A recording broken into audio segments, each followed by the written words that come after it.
এই সিরিজে একবার প্লাস একবার মাইনাস হচ্ছে, তো সেই জন্য প্রথমে আমরা চেক করব কোন কোন জায়গায় প্লাস হচ্ছে কোন কোন জায়গায় মাইনাস হচ্ছে।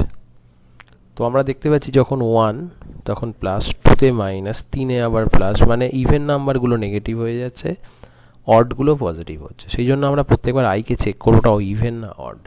তো আমরা অড ইভেন চেক করার জন্য জানি 2 দিয়ে ভাগ করে রিমাইন্ডার চেক করা হয়। তো 2 দিয়ে ভাগ করার পর যদি রিমাইন্ডার 1 হয় তার মানে অড, এই যে তখন যোগ করছি, 0 ছিল প্লাস 1 হলো, আইটা যোগ হচ্ছে। আবার আই যখন 2 ইভেন হচ্ছে তখন আমরা বিয়োগ করছি। তো আগের সামটা ছিল 1, 1 মাইনাস 2 করলাম, মাইনাস 1 বেরোলো। এবার আই 3 মানে অড নাম্বার, এই যে রিমাইন্ডার 1 বেরোচ্ছে, তো সেটা আবার যোগ করব।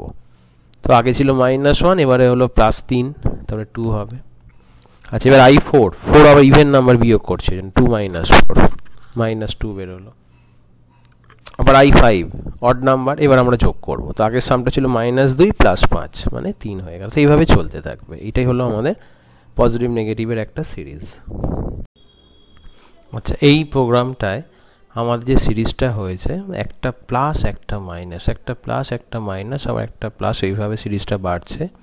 তো যদি আমাদের 5টা টার্ম হয়, এই যে 1 - 2 + 3 - 4 + 5, তাহলে কি হচ্ছে না, +5 + 3 + 1 হচ্ছে 9, আর 2 আর 4 বিয়োগ হচ্ছে 6, মানে 9 - 6 করলে 3 হয়, এই জন্য এন্টার নাম্বার 5।